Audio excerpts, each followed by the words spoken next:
Here is a question that almost nobody asks. The Roman Empire had a very simple policy for people accused of following a forbidden religion.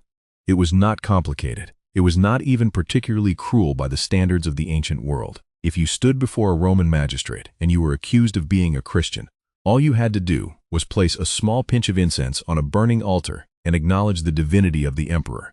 That was it. One gesture, a few seconds, and you walked out the door, free, alive, able to go home to your family.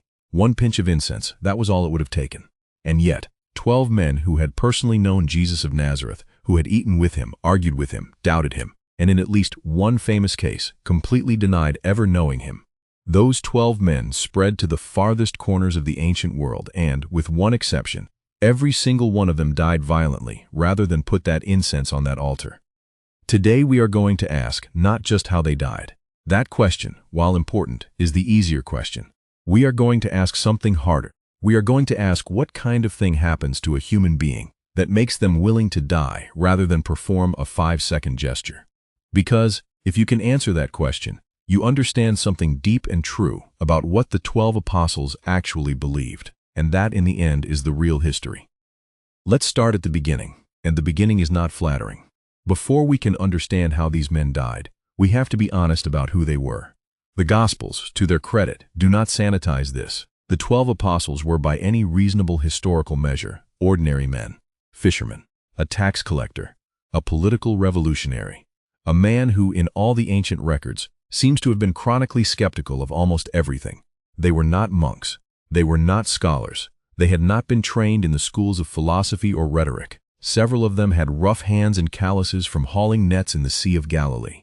James and John, sons of a man named Zebedee, were known by a nickname that the Gospel of Mark preserves for us, Boanerges, sons of thunder, which is a polite way of saying they had terrible tempers and were not shy about it.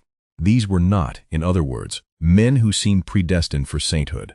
And there is one moment in the Gospels that proves it beyond any reasonable doubt.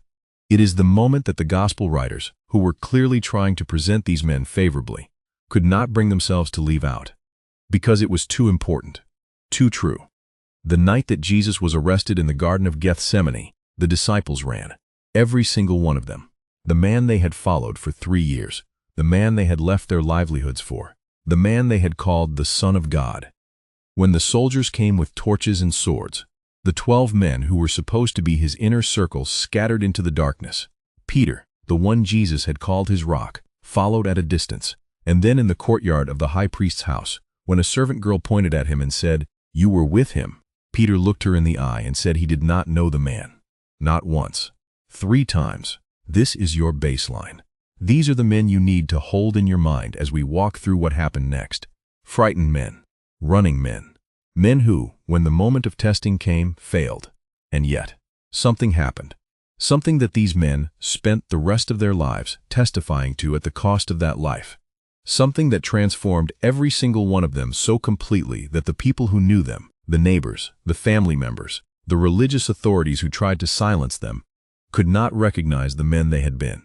Whatever that something was, it sent them out from Jerusalem like seeds scattered by a violent wind. And the coordinates of where they ended up tell you something extraordinary about the ancient world, and about how far a handful of Galilean fishermen were willing to travel for a story they refused to stop telling.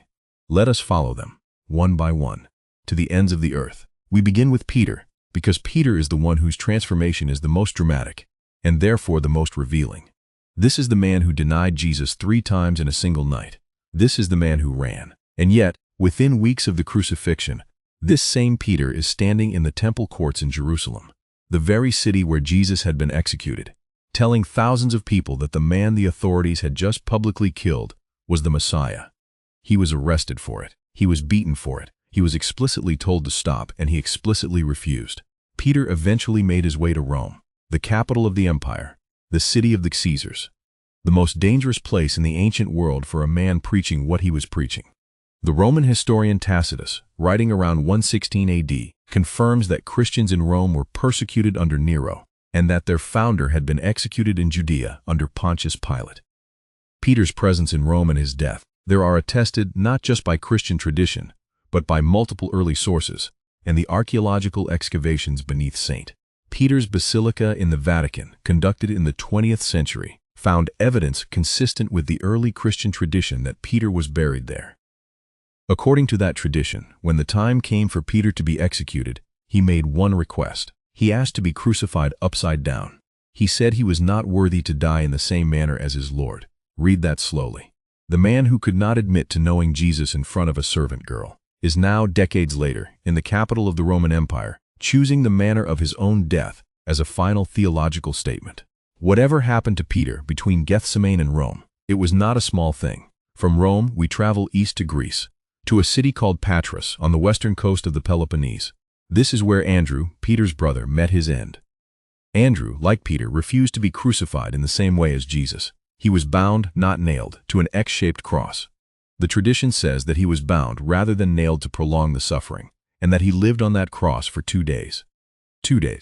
And according to the accounts that have come down to us through Eusebius and other early church historians, he spent those 2 days preaching to the crowds that gathered around him, still talking, still testifying, even there. One of the most striking details in the traditions surrounding Andrew's death is that the Roman governor's own wife had become a follower of Andrew's teaching. The governor had Andrew arrested and executed, largely because of this. So here you have a man dying, because his message had been so compelling that it had penetrated into the household of the man who was killing him. James, the son of Zebedee, the elder of the 2 sons of thunder, holds a particular place in this story because he was the first of the 12 to be executed. His death is actually recorded in the New Testament itself, in the Acts of the Apostles, which makes it the most historically documented apostolic martyrdom we have. Acts tells us simply that King Herod Agrippa had James killed with the sword. Brief, brutal, a political calculation. Herod killed James because persecuting the followers of Jesus was popular with certain factions in Jerusalem. It was, in other words, a political execution. And James, the man who had once jostled with his brother to sit at the right hand of Jesus in his kingdom, did not resist it. He had once asked for glory. What he got was a sword, and he did not run. Now the geography begins to do something remarkable. Because the apostles did not cluster together in the safety of each other's company, they separated, and some of them traveled so far that the distances involved are, even by modern standards, staggering. Thomas went to India. This is worth sitting with for a moment. A first-century Galilean fisherman walked, sailed, and traveled overland to the Indian subcontinent. In the 1st century, without maps in the modern sense, without reliable roads through Persia and into the east, he went to what is now the coastal region of Kerala in southern India, where a community of Christians has existed, without interruption, since the 1st century. They call themselves the Thomas Christians, and they preserve a tradition that Thomas arrived among them, established churches, and was eventually martyred by being run through with a spear near Chennai on the eastern coast of India around 72 AD. Here is what makes the Thomas story historically fascinating. The Mar Thoma Christians of Kerala are not a small or obscure community. They number in the millions. Their liturgical traditions, their language, their historical records all preserve the memory of Thomas's arrival as a foundational event. The Portuguese missionaries who arrived in India in the 16th century were astonished to find a Christian community that predated them by 15 centuries and that had no connection whatsoever to Rome or to European Christianity. They were already there, already ancient. The skeptic will note correctly that we cannot verify Thomas's personal presence in India with the same certainty we might wish. But the existence of those ancient Christian communities, that far east, that early, demands an explanation. And the Thomas tradition is the most coherent one available. Thomas, remember, was the doubter. The Gospel of John gives us the famous scene. Thomas, upon being told that the other disciples had seen the risen Jesus, says flatly that he will not believe unless he can touch the wounds himself. He needed evidence. He needed to verify. This is psychologically exactly the kind of man who would then travel to the furthest edge of the known world to tell people what he had verified. The doubt was not a weakness. It was the engine of his certainty. From India we move northwest to Armenia, to one of the most viscerally difficult stories in this entire account. Bartholomew, also called Nathanael in the Gospel of John, preached in Armenia, and according to the tradition was martyred there in a manner so severe that it became the most recognizable image associated with him in all of Christian art. He was flayed, skinned alive, and then beheaded. There is a reason Michelangelo painted Bartholomew in the Last Judgment holding his own skin. The image is grotesque. It is meant to be. And yet the tradition preserves something else alongside the physical horror, that Bartholomew was known for his gentleness, that the accounts describe a man who was calm, even in the face of what was happening to him. Whether you accept those accounts at face value or not, the story asks a question that does not have an easy answer. What does a person believe, deeply, structurally believe, that allows them to endure something like that without recanting? One pinch of incense. That was all it would have taken. And yet, Matthew's story carries an honest uncertainty that I want to address directly, because I think honesty about what we know and do not know is itself a form of respect for these figures. Matthew, the former tax collector, the social outcast who had made his living collecting money for the Roman occupation of his own people, is one of the more historically opaque apostles in terms of his final fate. Early church traditions point to Ethiopia. Some traditions say Persia. The church historian Origen, writing in the 3rd century, mentions Matthew preaching among a people he calls the Ethiopians. Clement of Alexandria also associates Matthew with a ministry among distant Eastern peoples. What is historically consistent across the traditions is the direction of travel, east and south, into territory that was genuinely foreign, genuinely dangerous, and genuinely far from anything Matthew had known as a tax collector in Capernaum. The specific details of his death vary depending on the source, but the broad tradition is martyrdom by sword or spear.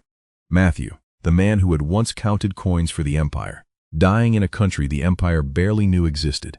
Philip presents a different kind of mystery. Most people confuse Philip the apostle with Philip the deacon mentioned in Acts, and this confusion has muddied the historical waters considerably. Philip the apostle, according to the historian Eusebius and the traditions preserved in the early church at Hierapolis, in what is now western Turkey, preached in that region and was martyred there. The nature of his death is described in various ways across different sources.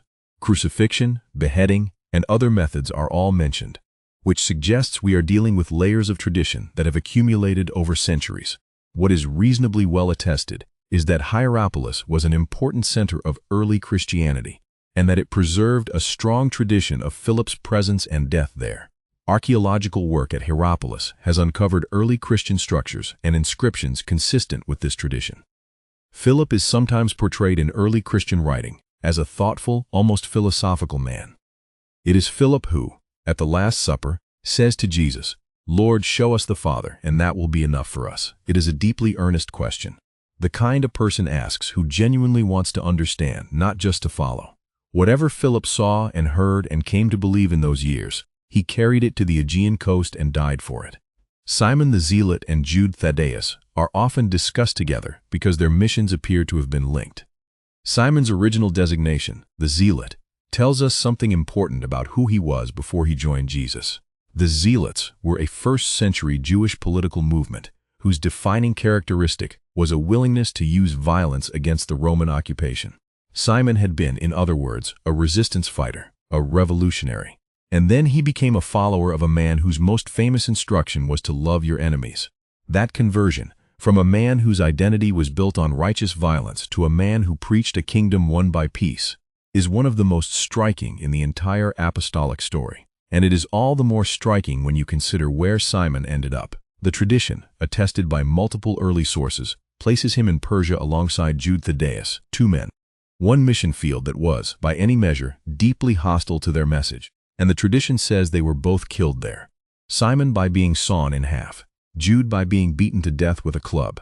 These are terrible ways to die, and these were men who knew exactly what kind of deaths awaited them in these places. Word traveled in the ancient world. They would have known what had happened to James in Jerusalem, to Peter in Rome. They went anyway. James the son of Alphaeus, sometimes called James the Lesser or James the Just, not to diminish him but to distinguish him from James the son of Zebedee, has one of the most poignant traditions associated with him. He stayed in Jerusalem. While the others scattered to the ends of the earth, this James remained in the city where it had all happened. He became the leader of the Jerusalem church and was known, even by his critics and opponents, for his extraordinary personal piety. The Jewish historian Josephus, writing in the late 1st century and not a Christian sympathizer, records the death of James and describes him as a man known for his righteousness. Josephus says he was killed by being thrown from the top of the temple and then stoned when the fall did not kill him. He died in sight of the temple.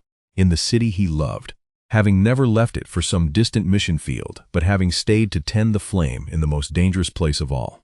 I want to pause briefly on Judas Iscariot, because he belongs in any honest discussion of the 12, and because his death is recorded in the New Testament in a way that makes it historically the best attested apostolic death after James. Judas, who had betrayed Jesus to the authorities for 30 pieces of silver, did not survive long after the crucifixion. The Acts of the Apostles records that he purchased a field with his betrayal money and died there in a manner violent enough that the field became known as Akeldama, the field of blood. Matthew's Gospel says he returned the money and hanged himself. Both accounts agree on one thing: Judas did not find a way to live with what he had done. His death stands in the story as the shadow version of the others. He is the one who died not for a testimony, but of a testimony of what happens to a man who chose the world's side of the incense altar, and then found he could not bear what he had chosen. And then there is John. John, the beloved disciple, the youngest of the 12, the son of Zebedee, who had once been called one of the sons of thunder. John did not die as a martyr. And this makes him the most important figure in this entire conversation, because his survival does not diminish the story. It illuminates it. John was the only apostle who, according to the most reliable historical consensus, was not executed for his faith. He was exiled. He was imprisoned. He survived an attempt on his life. The tradition says he was thrown into boiling oil in Rome and somehow survived, which may be legend, but it speaks to what the authorities were trying to do to him. He was eventually sent to the island of Patmos, a rocky outpost in the Aegean Sea, where he wrote the book of Revelation. And he died old, in Ephesus, surrounded by the community he had built. Some people read John's survival as somehow less heroic than the deaths of his brothers. I want to push back on that firmly. John chose every single day for decades to keep telling the story. He endured exile. He endured imprisonment. He endured the deaths of every person he had grown up with in ministry. He kept writing. He kept teaching. He kept testifying. The willingness to die is one form of courage. The willingness to keep living, to keep going, when everything around you has been destroyed. That is another form entirely. John the Evangelist chose neither to stop nor to die. He endured. Now I want to be direct with you about the historical evidence, because you deserve that directness. We have varying degrees of certainty about each of these stories. The death of James the son of Zebedee is historically the most secure, because it is recorded in the Acts of the Apostles, a first-century document. Peter's death in Rome is attested by multiple early and credible sources, including the non-Christian writer Tacitus. The existence of the Thomas Christians in India is a historical fact that demands explanation. The account of James the Just's death in Jerusalem is preserved in Josephus, an independent Jewish historian. For others, Philip, Simon, Jude, Matthew, Bartholomew. We are working with what scholars call patristic tradition, the writings of early church fathers from the 2nd, 3rd, and 4th centuries. These are not eyewitness accounts. They are traditions that were preserved and transmitted through communities. They may have been elaborated upon over time. The specific gruesome details, the flaying, the sawing, the boiling oil, may in some cases be legendary accretions rather than reliable historical memory. What is historically remarkable, and what no serious historian disputes, is the broad fact of the thing. Within 2 to 3 generations of the crucifixion, there were Christian communities in Rome, in Antioch, in Alexandria, in Armenia, in Persia, and in India. These communities all trace their origin to specific apostolic figures. They all preserve traditions of those figures' violent deaths. The breadth of the missionary explosion, the speed of it, the distances involved. These are historical facts independent of the specific details of any individual martyrdom. Something happened. Something sent these men and the communities they built to every corner of the ancient world in a single generation. And this brings us to what I call the unanswerable question. Or rather, the question that is not unanswerable, but that makes us uncomfortable because of what the most honest answer implies. The common explanation offered by historians who want to avoid the supernatural is that the disciples were either deluded or were deliberately perpetuating a myth for social or political gain. These are reasonable hypotheses to examine, but they run into a problem.